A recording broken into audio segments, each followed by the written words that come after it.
Hello, everybody, and welcome to another exciting live episode of Messi Co World Cup edition.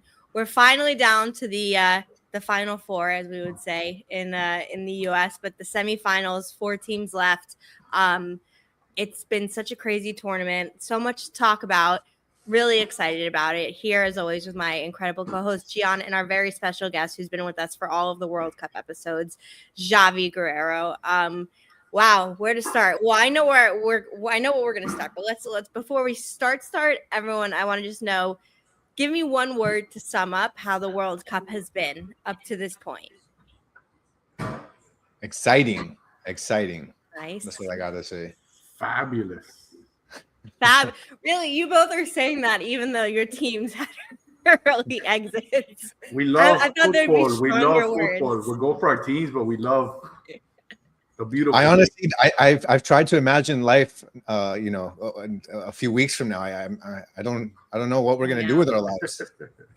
No, honestly, I agree. It's been so much fun. Mine would be, I think, also like it was like it's been perfect. It's been just a perfect storm, I think, of everything. Still alive. Well, yes, but the truth is like my number one love was the US, and obviously that was a disappointing exit. But yeah, so there's a lot for us to get into.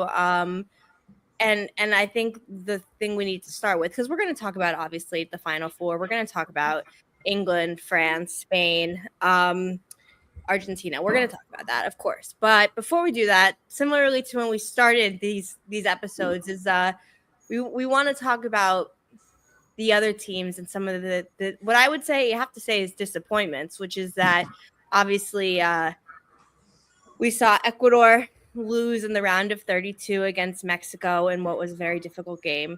We saw Colombia have what I think was an early exit, like an unexpected early exit against Switzerland, and the U.S. as well, in a game where I think everyone got their hopes up for the U.S. to be able to beat Belgium, and obviously the red card controversy with Balogun had a terrible game. There's no other way to say it, and kind of feels like we're back where we started, and all of the good energy and vibes didn't seem to carry over. So I don't know. Let's start with you, Gian. I'm not to pick on you. I'm sorry. It's unfortunate. Look, we're all in the same boat. But Ecuador, I'll say, from the first match in the group stages, I mean, obviously in the end they got the win over Germany, and that was super exciting.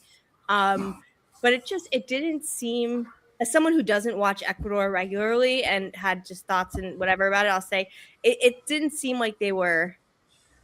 It didn't seem like it was gelling or something or happened or the circumstances, or I don't know. I think I had higher expectations, but I don't know the team as personally as you. So I want you to tell, what you think, what you feel, because Mexico, I mean, the way Mexico turned out and played, at the Azteca and everything certainly shouldn't be forgotten. Like they played probably above their fighting weight in a lot of senses, but yeah, just give your thoughts.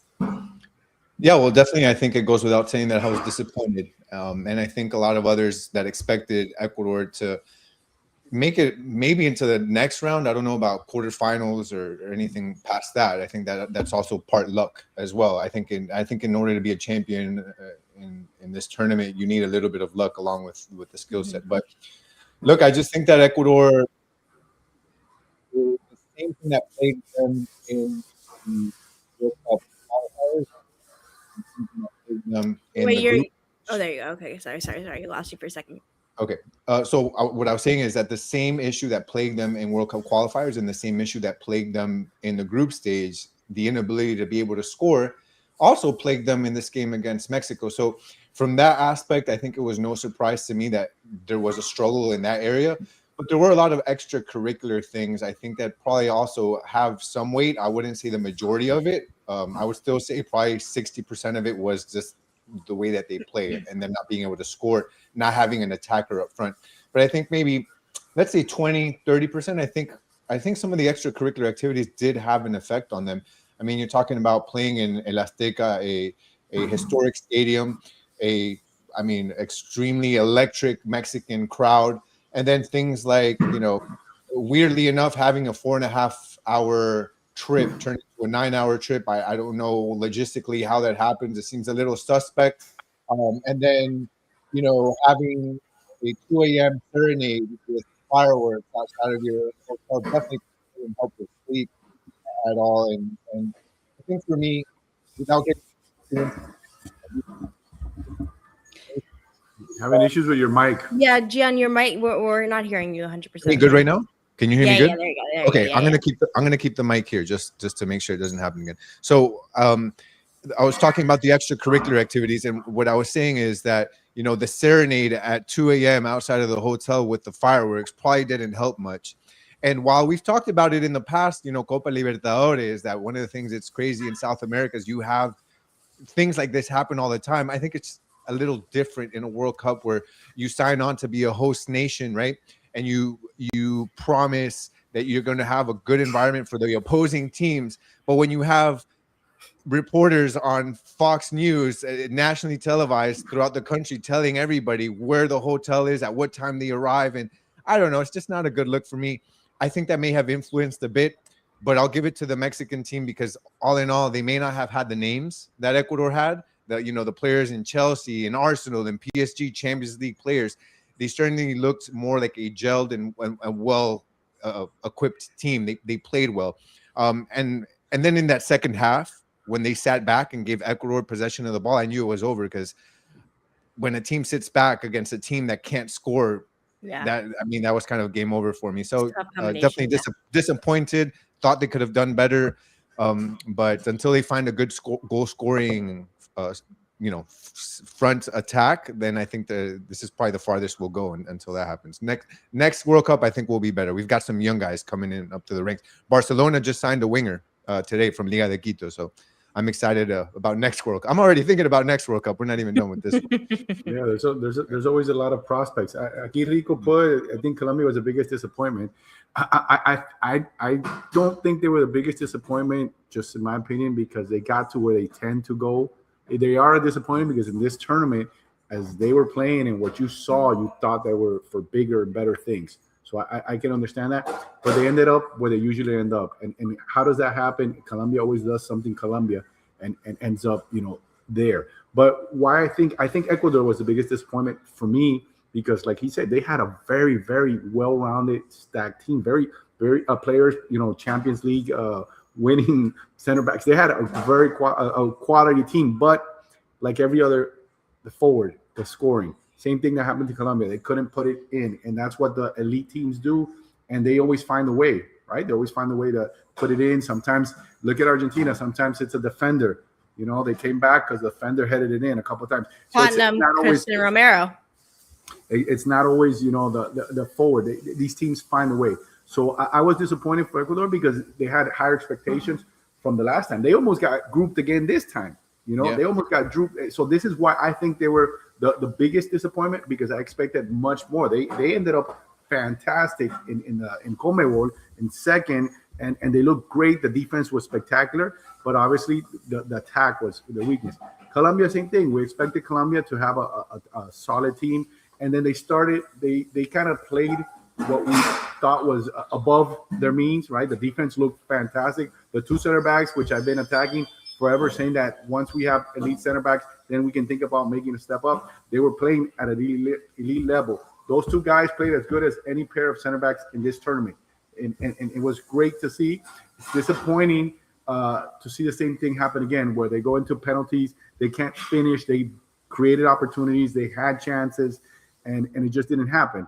I was on the coach, happy that he was making correct decisions throughout the tournament, but at the most important time during that game, I thought that he did a bad job reading the game, his game plan. He changed the tactics against Switzerland, and they just had all around bad luck where you can't put it in. You couldn't put it in. You had the opportunity and you couldn't do it. I mean, everything was there for them. Switzerland, they were missing, 3 stars, or they played well because Switzerland is a good, solid team. Look, they had Argentina on the ropes, and even with one less player, right? Because if Embolo continues to play, which is a silly mistake, it could have been a different story. But I think Colombia should have taken him out. But the history of Colombia has been that they'll start and then they go from the big game. They change. What changed? They were playing 4-3-3 pressing, pressuring, quick passes. In this game, the guy comes out with a 4-2-2, and I can understand he wanting to put extra person in the midfield, but they kind of stepped back a little bit and initially gave the ball, to Switzerland, who just was very confident. And I think I get frustrated because Colombia has never won anything important. Really hasn't at the top level. They won a Copa America that people talk about because some teams didn't go and they were scared to go to Colombia, blah, blah, blah, blah, whatever. But they haven't won anything. So I get upset. I'm not a professional coach, but I get upset that if you got something that's working for you and it's going well, why adjust in the most crucial time? It always happens that way. When they get to knockout stages, they hold back and change their style. Go out and continue to play wide open. Go out and continue to attack. You lose 3-0, you lost 3-0, you've never won anyway. But why stop yourself from giving an opportunity to actually continue playing the way you were playing? Yeah. I think if they would have been more aggressive, they would have been better. And then our forwards were just, one guy got hurt, and then the other one just he's in front of the goal and he kicks it to the stands. So it just, that's the most important thing. You have to have someone that can just put it in. Like Harry Kane is carrying England, and I think he will be an X factor in this next game. It's going to be on his shoulders. Obviously Bellingham, but it's going to be on his shoulders. If England, and I got past what we were talking about, if England is supposed to do anything, it's going to be because they have a guy like that. And what does Argentina have? They have a couple of guys that score. Some of them weren't at a high level. Julian Alvarez hasn't been playing great. Lautaro hasn't been fantastic, but they come in and they score. So that's the difference between Colombia and Ecuador. I feel like are very similar stories. Both were expected to go higher. I think that they both have issues scoring. You have Campas, we have Ener Valencia. But Valencia is a better player. He's just older.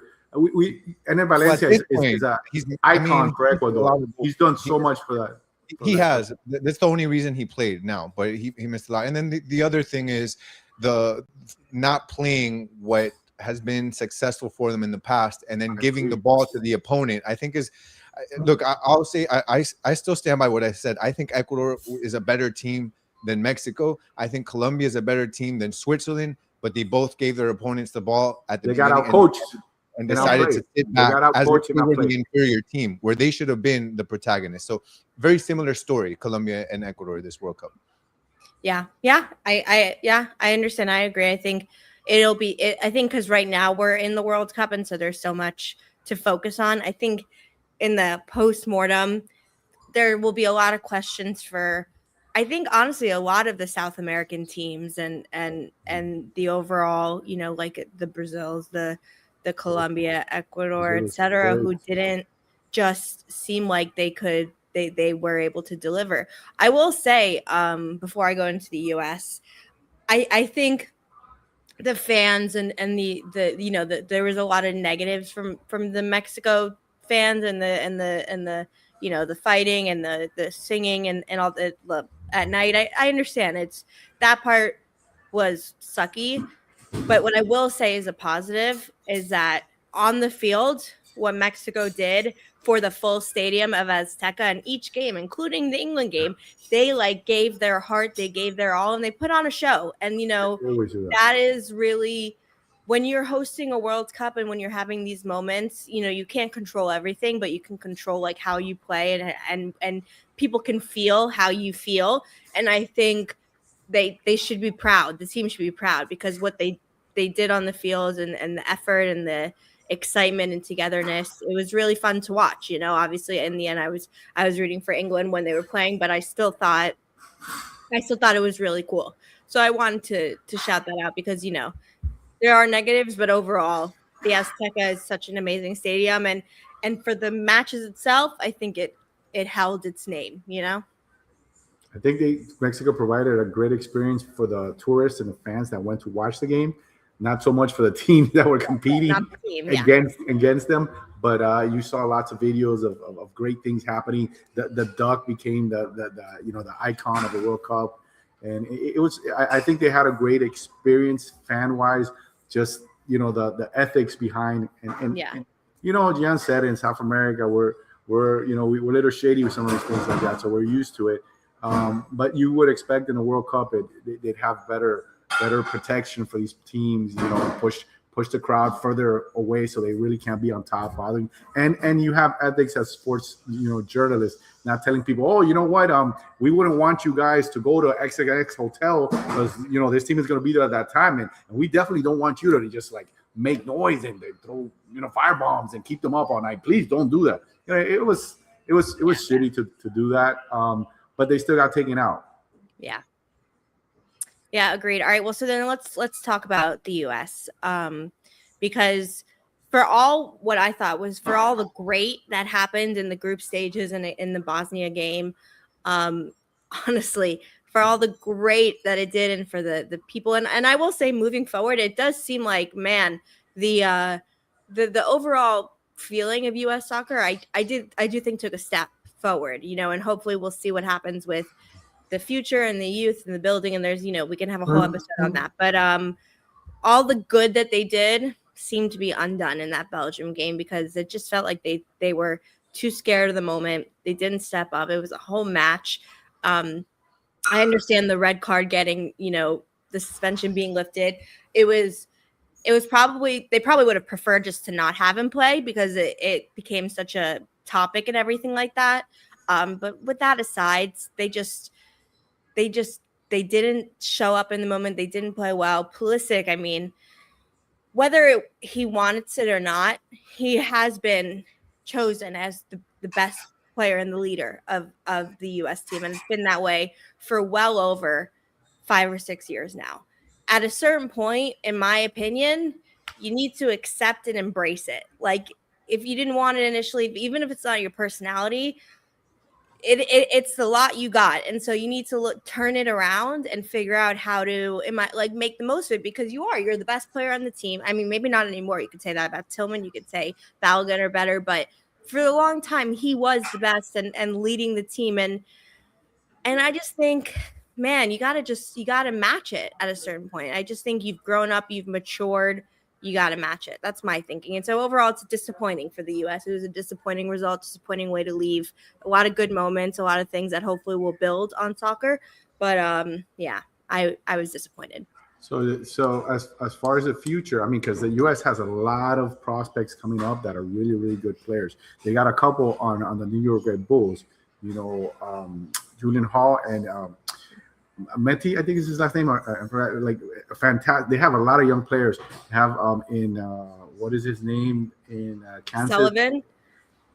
Caden Sullivan. Well, Caden is. I think that's going to be your future leader because he needs to be that cock. He has what Pulisic doesn't. He wants to smoke. He wants people looking at him. He wants to dye his hair. He wants people looking and telling him how good he is, and he doesn't care. And he'll talk back. That to me, that's the next star, and that's the star that U.S. needs. You know, because they're just too nice. Belgium actually played up to their potential that game. They actually had a good because Belgium, remember, it's a very high ranked team. It's not like they've always been a high ranked team, but they've always underachieved. And in this game, I think they put things together and they made the U.S. look like the U.S. They're a more talented team. The U.S. definitely felt the moment for some reason. Maybe they looked like they weren't not prepared, and I don't mean by the coaching. I think the players. Yeah. I think they didn't not the coaching. I wish perhaps stays. Yeah, they didn't expect, I guess, that intensity or that amount of competitiveness from Belgium. I guess they expected them a different way, and these guys were coming in at them and you know, trying to kill them.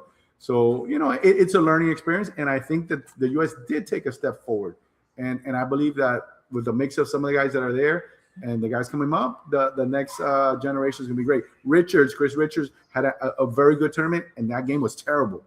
He looked scared. He looked nervous. He was erratic.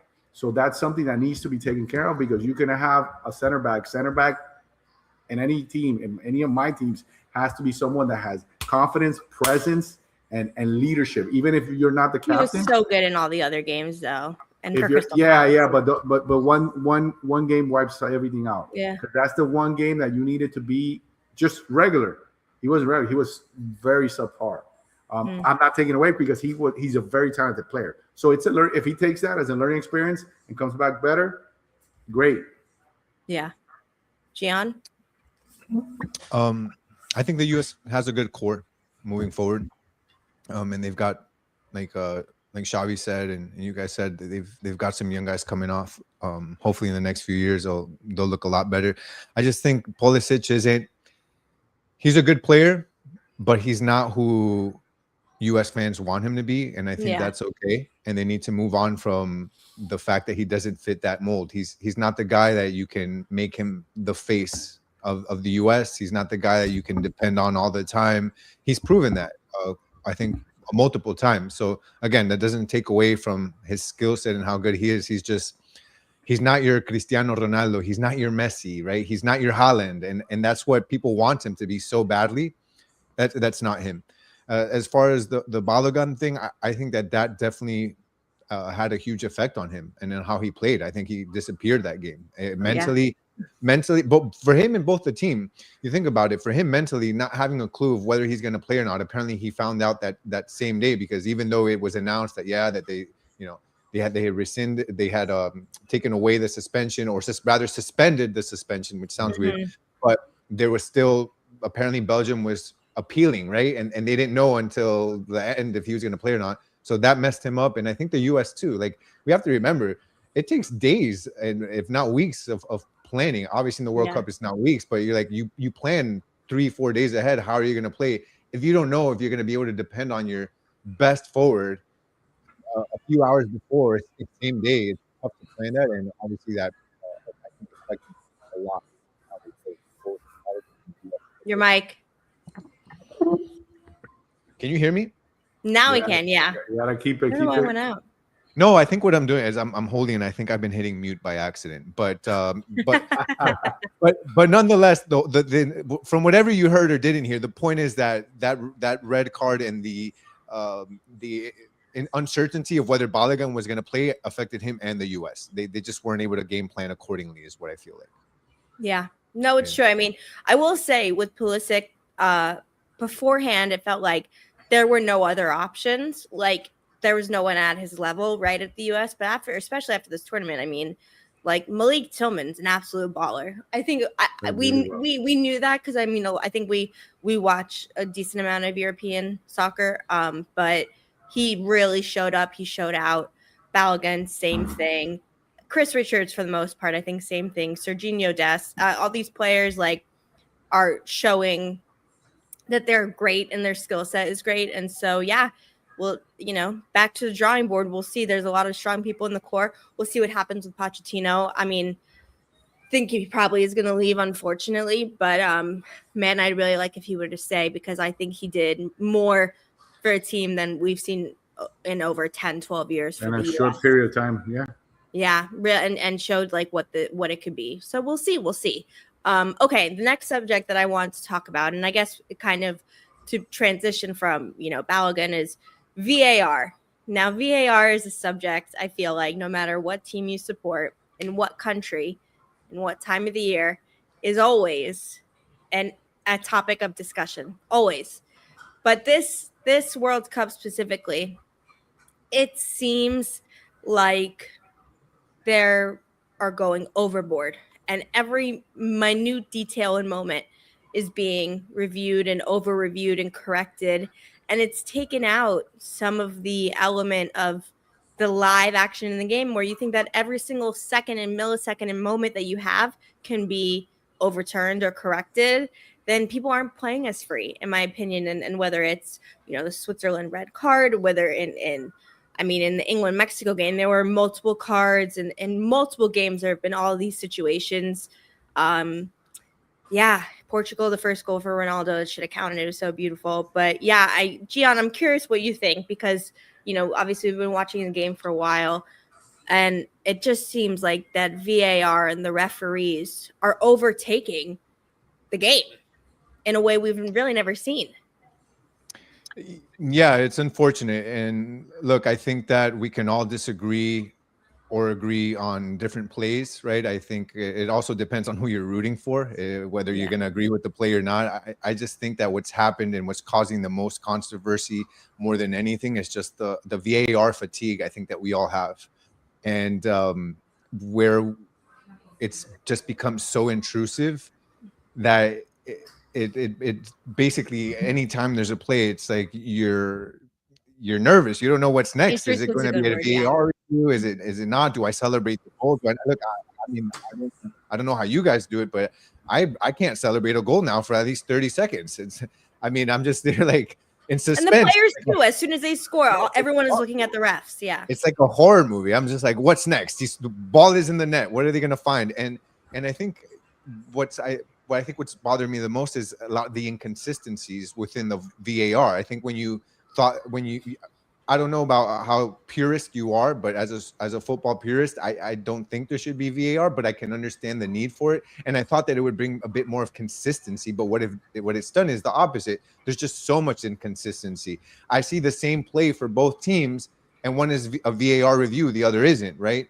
I see a VAR trying to rule a goal offside or because of a foul, rather, not even offside because of a foul. Well, how far back are we looking, right? Like Egypt feels hard done by, yeah. Yeah, for some teams, we look back a few plays. For other, it looks like we're going back into the first half, even though the goal was in the second half at some point. And it's just like, I just think that what you do for one team should be done for the other. And I think that when you start to see VAR and controversial plays somehow mysteriously always fall for a specific team, you start to question things, right? It's like, okay, there's controversy is always going to happen, but how do 90% of the controversies favor the same team? And that's where you start to have these questions and that sort of thing. Like I said, we can debate the plays and all that, and we'll all have our opinion, but I think we're all just tired, honestly. It's just VAR fatigue, and it makes us all fight. If you follow me on X, you could see how pissed I am. I'm being more civil here, but yeah. Yeah. Well, before you go, Javi, I know, Gian, you have to run. You had a pre-planned event. Totally understandable. We'll be back, of course, with Inter Miami content very, very soon. So me and Javi are going to continue the conversation, but I wanted to just give you a chance to head out and thank you for your contribution as always. 100%. Appreciate you both. I'm sure that this is going to be interesting, what you guys have to say about VAR, but that's my VAR take. And I can't wait to be back on. I wish you guys the best. Thank you.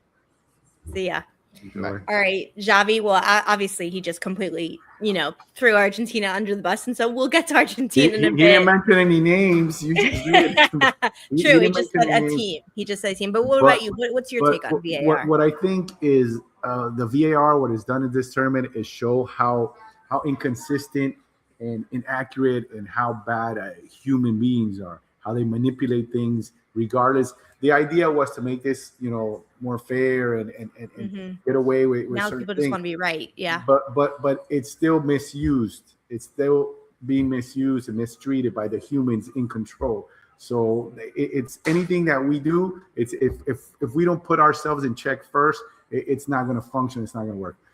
The purity of the game, the essence of the game, is being lost when you, in a game where Croatia made a amazing comeback, you take a goal away because supposedly a ball nipped someone's hair. Supposedly the eye test doesn't show that, but supposedly the sensor does. But then you just have a game where the eye test tells you it hit the wire for the camera. The sensor doesn't, but the sensor doesn't. So it's inaccurate, inconsistent. But I blame the people because there's a lot of money involved in this. We all know that the gambling has always existed. Gambling has always been an issue in sports. But the way things are now, the technology has made it so much bigger, so big. It's global. I can, anybody from any corner of the world can bet on anything if you have Wi-Fi and you have the app. So I think that has a lot to do with it. So until there's some sort of way to guarantee a cleansing of this, you're always going to have people misuse it and misinterpret. And so the essence of what it was meant to do, it's not working because of the people. I like the technology. I like the fact that it makes it more fair, because it's not right for you're going to go. He mentioned Argentina, so we'll go back to 1986, and this game is coming up. Hand of God, Maradona would not have gotten away with that hand of God in this day and age with VAR. And I think that's fair, right? But then it's misused for different things. But at that moment, It didn't exist.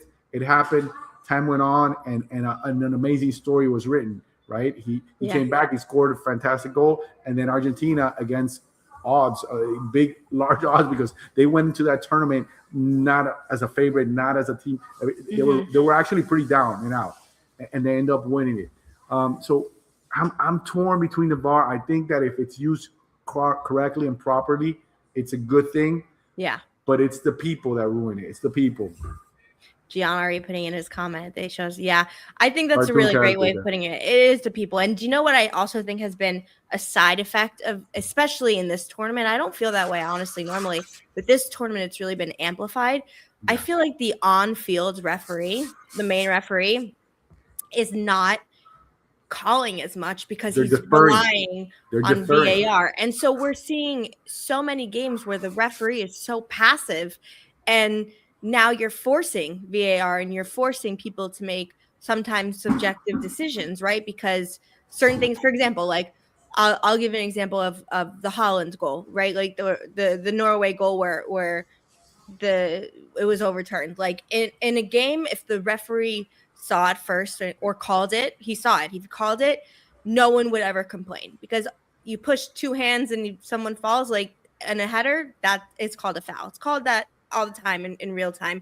He didn't call it. So now it becomes a question of review and, is it, I mean, I know I'm an England fan, but overall, like if it was the teams reversed, if I said, hey, he pushed my guy down with two hands, like that's, I don't know. So that's one example where like the referee saw it in real time and didn't call it. We saw in the in the game for Portugal, like he saw in real time the I think it was a foul from Rafael Leao, that he was fouled and he didn't call it. And so then it became, it's ticky-tacky, it's touchy. Like there's moments where because of the moment and the referee not saying things, it's becoming just reliant on VAR, and they're not calling things enough in real time. And so again, the players are just all reactionary, right? They're just trying to wait to see if deferring.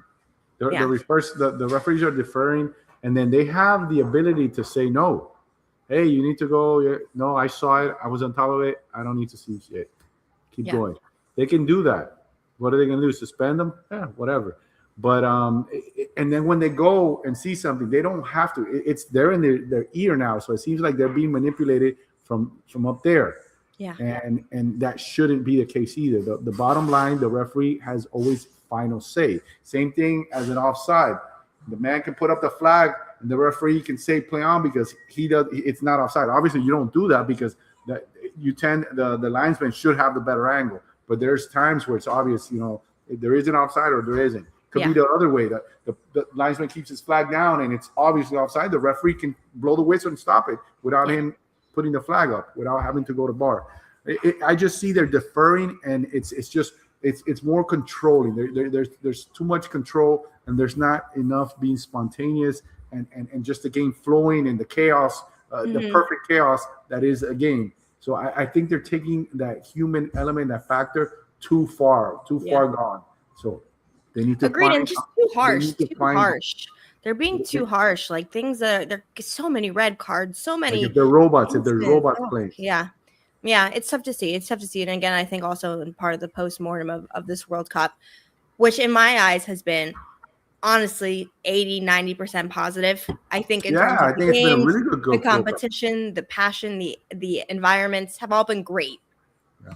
There will always be calls questioned. I think this will maybe honestly cause there to be some real thinking about VAR, because this was a tournament where you saw in real time it not working. There's a lot of situations in a lot of games in the domestic leagues where it's a conversation and it's a back and forth, but then the next game happens. In this thing, everything is heightened. And so you're seeing in real time how it's not working. And so I'll be interested to see if they do anything about it. Yeah, 100%.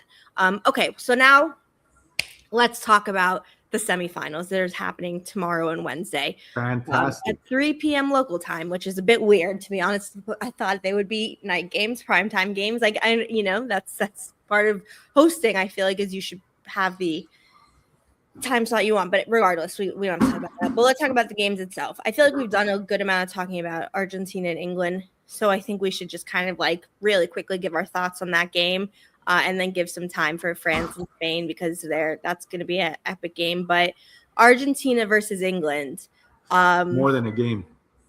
It's more than it's a huge moment. Actually, you know what? I changed my mind. Let's start with France and Spain. Never mind. I think the England-Argentina game is way more exciting. Did you go to VAR for that? Yeah, I'm going to Ashley's VAR, and Ashley says, let's start with France and Spain, because it's predictable is a strong word. That seems mean. Obviously, France is playing at an insane level. Mbappé is phenomenal. He's showing that he's one of the best players in the world, obviously. But it's almost robotic at this point. They're the favorites, right? They're the favorites. The one team that's been throughout the tournament looking better than all of basically everybody else. The amount of stars that they have in attack, the amount of firepower they have, and they're strong defensively also. So yeah, they're embarrassment of riches. Yeah, they're the clear favorites, but you cannot count out a Spain that has players that can control and manage the times and the flows of the game. If you can keep the ball away from France, if you can lure them out and somehow get into some gaps and maybe get a couple of goals because they have the ability to do so. If Lamine wakes up in this tournament, and to be fair with him, he's come back from an injury, very serious injury, so he's not 100%. Even though he's 100% physically, his timing, his flow, everything is not what we're used to with him. But if he can put it together for this one game, there's they have a chance. He's trouble. He's a handful, and they have several players that can attack. So I think it's a lot more even than people expect. If Spain were to be a little nippy and rough, kind of like Paraguay was, but still maintain the essence of their free-flowing movement and touching the ball, I think they can complicate France. But that's a big if, because France is just, they look like they're floating. Olise, when he gets the ball, he just looks like he's floating, and it's like they're doing ballet, put it out there, and all of a sudden you have a complicated game, and Mbappé, within an inch of the defender, just whacks one into the corner. What a goal that was, and hits in the perfect angle. So they have these type of players that can make the difference. So I think it's going to be a close game. I think it's going to be a close game, and it's hard. It's hard to pick, but you would guess that you would venture to say France continues because they just looked better than everybody else. But that it's really tough. I think both games are toss-ups, to be honest with you. With France being a little bit, if it's 50-50, well, France is 55, 45. Yeah. No, I agree. I mean, I think it's interesting because it on paper, technically, the last major trophy in intercontinental tournament, the Euros, was Spain, and you would say based on that and the numbers, Spain is the number one team and is the one that should be expected to win everything. But I think they've been overall a little bit underwhelming, compared to what I expected. France though is showing that they're the clear favorite. I do think, to be fair, either Argentina or England will give it a really good game, a really good final. Like, they have a chance. They have a chance. It's one game. If we're saying, best out of 5 or best out of 3, then you definitely go with France. But it's one game. And I think it's similar to what happened last time. It only takes one moment too. Yeah. Right. I think France was a better team last World Cup, and they end up losing. Yeah. And if they meet Emiliano Martinez save, right.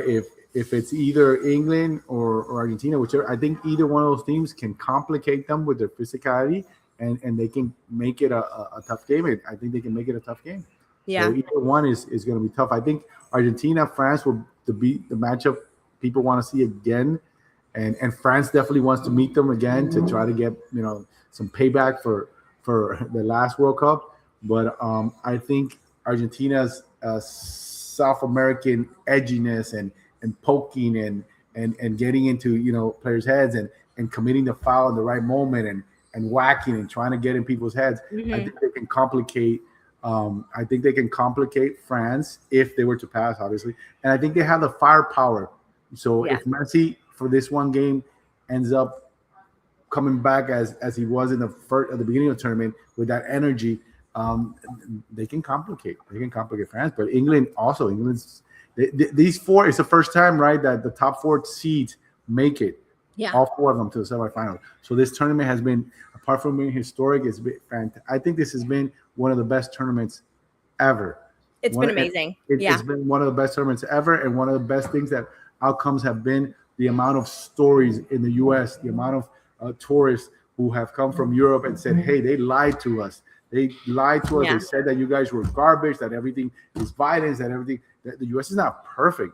It's definitely not that hellhole that they picture, like the underworld or something, that they picture to them over there in Europe. So just seeing firsthand the accounts of these people saying it and enjoying and loving, the gas stations, the Walmart, all these things that's been part of the story for me also in the World Cup. I've enjoyed that just as much as I've enjoyed the game. So it's been a great World Cup, and I think these four teams are the four teams that should be there, and the winner is going to be whoever's going to be crowned is going to be a very deserving winner.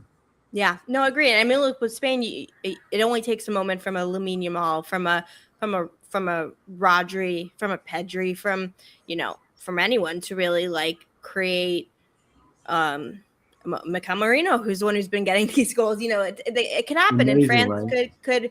could fall. It doesn't seem like it. They seem like the favorite, but anything could happen in a semifinal. And so it'll be really interesting to see how that game plays out. And you talked about it a little bit, but England, Argentina. So for me, obviously, just personally, it's tough because in my true heart is I want England to win. Right. I live there. It's a very important part of me and my life, my family, my friends. But I love Messi and I love Argentina, and so I want him to be happy and great too. So it'll be You're torn. It'll be a difficult game to watch, but I mean, for let's talk about England for a second because they've made it to the semifinal, and on the books it was what was supposed to happen, but it was a very tough road to get here. I mean, playing against Norway, which absolutely is going to be the darling of this tournament, made it so much farther and played so great. Holland, everyone, amazing. Oh, they were so much fun. Really amazing. And the Mexico game was extraordinarily difficult to play at the Azteca with those circumstances, those conditions.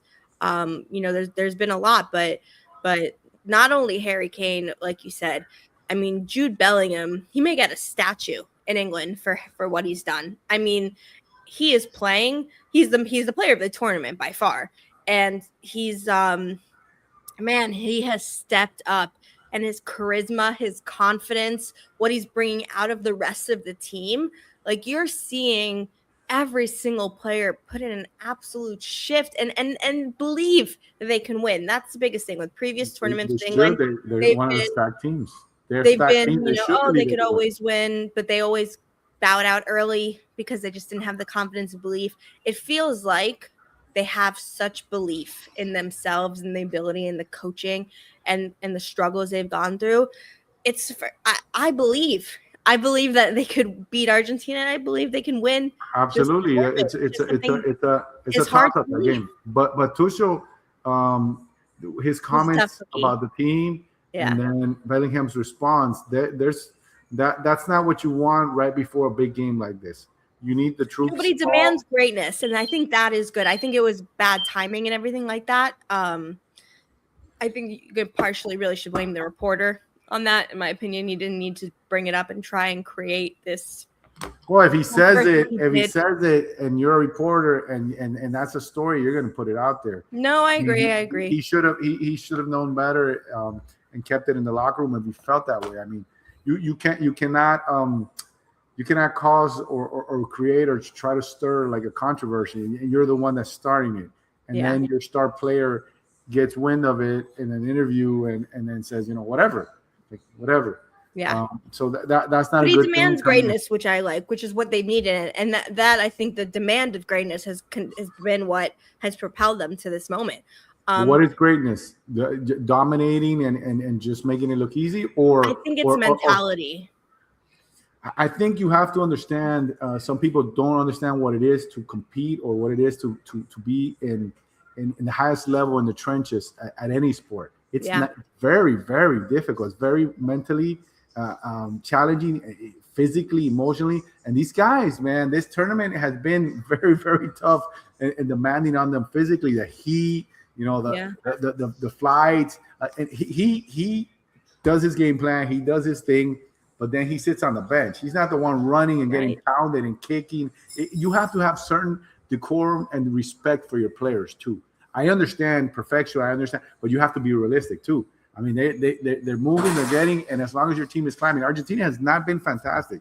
They have not been fantastic at all, but they've continued to move, and they keep getting more dangerous and more dangerous each time. And their coach, which I believe also demands the best from them, understand and is more of a human aspect with them, and keeps the group and keeps the bond together. So I think that's something that I don't know how much it's going to affect England. Right, we'll have to see. I don't know how much it's going to affect them, but I know that it wasn't the best thing for them.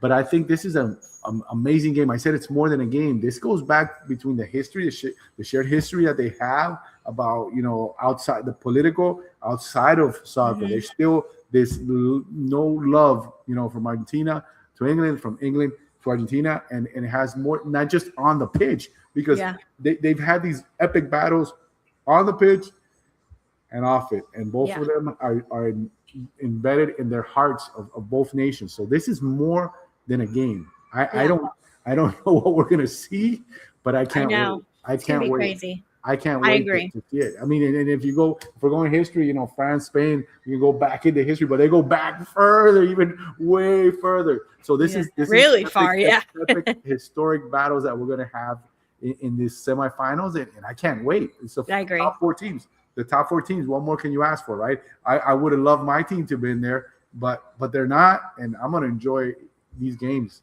I just can't wait.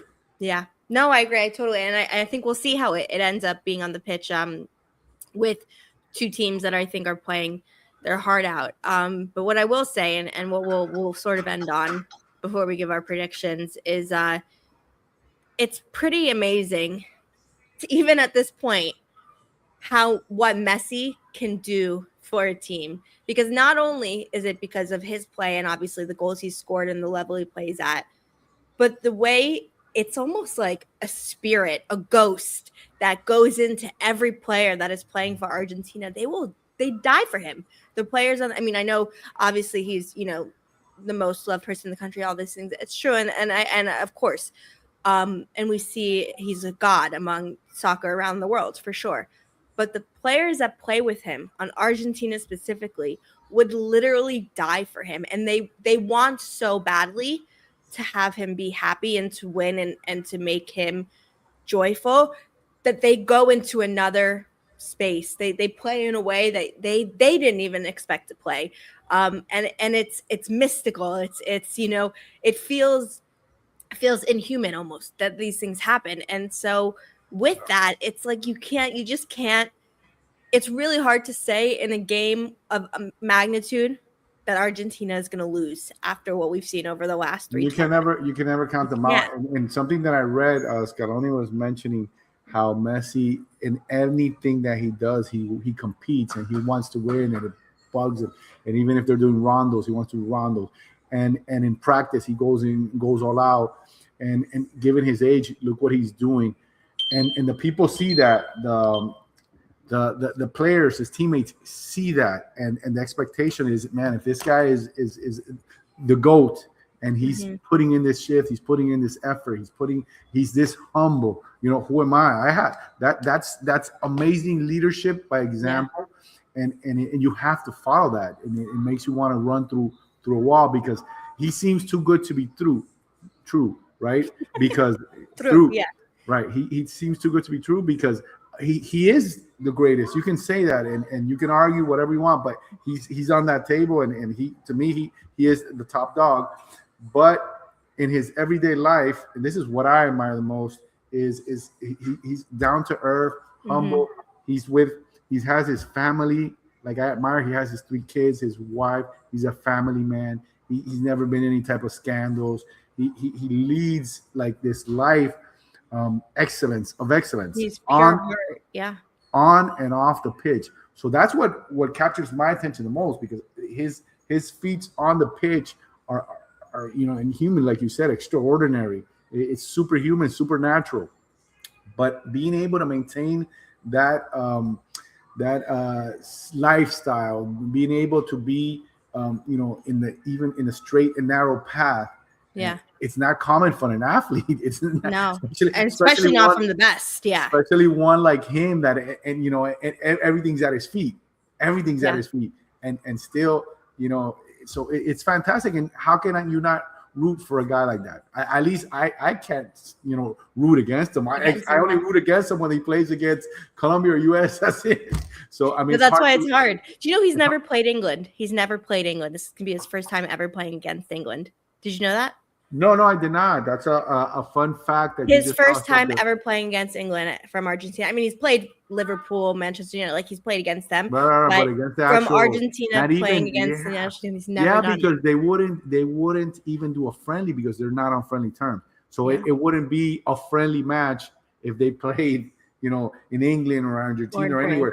Or even if they do the neutral, or even if they need a neutral site, it wouldn't be a friendly match, because this is more than a match. This is political. This is, man, so many things are in play here, and I can't wait. And I want to see, now that you mentioned that, wow, that's a lot of storylines behind this game. It's really interesting, yeah. And I mean, he said very nice things about England, like the team yesterday when he did his interview. He's going to be respectful. He's not, of course. And I think I mean, obviously those political and geopolitical things. I mean, England tried to conquer everyone, to be fair. So I think everyone has a bone to pick with them in some sense. But Argentina, Messi just brings out the superhuman in every. I mean, you see Alexis McAllister, Julian Alvarez, Dibu Martinez, all these players playing outside of themselves. And it's just what the Argentina shirt's doing and being with Messi. And so, it'll be a really interesting game. It's going to be a battle. All I know that I'm really happy about. Do you know what I'm really happy about? The game is I'm going to be so stressed the whole game because I don't know what's going to make me happy or sad. I mean, I think I want England to win, but it's going to be so hard. I love Messi so much. What's the best part about everything is that in a week, he's on our team again. If you think about it, like everyone's enjoyed Messi so 100%. Much and seen him and the joy he brings to everybody in the world when he plays. We get him back next week. I'm so happy that he's doing well representing MLS. The commercial that came out for MLS today was great. I mean, they did a great job of capitalizing on what has been a really great showing from MLS players in this tournament. Obviously Messi, we knew, but all the other ones too, and it's great to see that. Like, I'm curious to see if there's gonna be a bump in viewership and overall interaction, excitement, engagement with MLS. It'll be interesting to see. But so to finish off this episode, I think let's give our predictions of the semifinals and then the finals, who we're gonna see. And Xavi, it's been so great having you on this series about the World Cup. The World Cup has been amazing. Thank you. I appreciate it. We'll do a post kind of more of an episode about it all. But before the final, for now, let's give our predictions of these last three matches. You go first. Me first. Okay. All right. I'll go first. France and Spain. I think France is going to win. But I'm going to say the same for both things, but I wouldn't be surprised if Spain won. If Spain won, I'd be like, oh, well, there you go. They had the better day. But I think Mbappé right now and the whole France team they're playing at such a level. They're impossible to stop. So I think France will be back into the final. And this will now be their third final in 3 World Cups, which just shows kind of like the powerhouse that they are. Yeah. England, Argentina, man. It's really, really, really, really tough to think who's going to win or decide. I'm going to lead with my heart, and I'm going to say England because it would just be really special. And I think right now, like, obviously it's no Messi, but like you're seeing a Jude Bellingham and you're seeing a Harry Kane that are playing right now. Jude Bellingham is playing the best he's ever played by far. Like, you're seeing them all take an elevated level.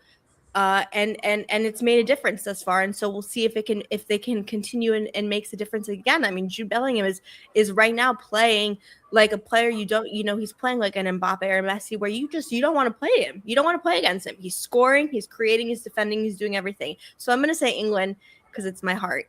But if Argentina and Messi can keep doing it, damn, that's pretty amazing. And he deserves it because he's Messi and he's the best and he plays for Inter Miami and I love him. Everyone remember that. And then okay, do you want to say your semifinals or? Yeah, I was gonna say go ahead, finish what you were gonna say. Okay, and so then my final, it's France versus England. It's coming home. England are winning the 2026 World Cup. When was the last time they made to a final? Was it 66? 66. So if they make it, they're gonna take it home. Okay, interesting. 60 years it's been. And I just, for the first time ever, I feel like the stars have aligned and they're playing like a team. And if I'm telling you right now, if they win, I'll be on a flight to London next week. I will be. If anybody can beat France, it would be England. I think they have, the type of team necessary to do it. But I'm gonna say that France gets by Spain, and I'm gonna say the same thing the other game. But in this one, I think France gets by Spain 3-2, and I think Argentina gets by England 3-2. Now the final. Oh, you think they're both gonna have the same score? I can't even think of the score. It's too much. I think in the final, I thought France was a better team last time. I think they're the better team this time too, and they still lost. So, but I don't know if Mbappe is ready to I actually think France is even better this time than last time, because Olise is another player at that level, like Mbappe. I think he's at that level and climbing to be one of the Ballon d'Ors, future Ballon d'Ors. So they're very, very tough. But I cannot pick against Argentina. Yeah, no, I get it. In a game where it's Messi's last game. Yeah. Perhaps with the national team, and if they have a chance to carry him on their shoulders goodbye, they're going to do everything in their power to do it. So they're going to bleed, and this is going to be wow, what a battle! I agree that and it'll be another one of those games. So I'm going to go crazy and just say like 4-3 Argentina. Yeah. No, and I mean, like I said, my decision of England was heart. I think it's very possible. But do you know what? It's interesting because I think it's more possible for Argentina to lose in a semifinal than a final.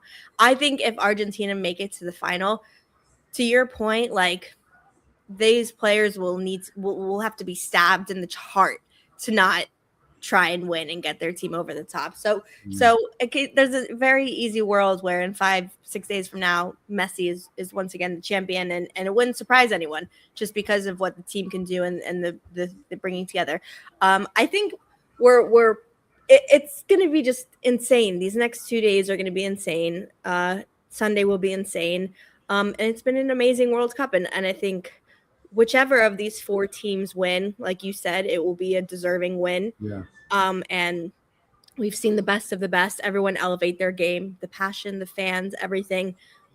It's been amazing. And it will be hard to go back to just regular league play. But like I said, we have Messi, so I'll take it.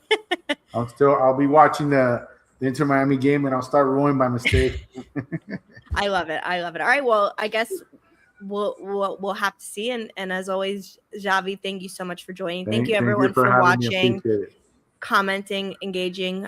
It's been an amazing World Cup. It's always amazing being on this show. And so, thank you for watching this episode of Messi Co. I'm Ashley. There was Gian, and that is Javi. And we will see you next time. So thank you. Bye-bye.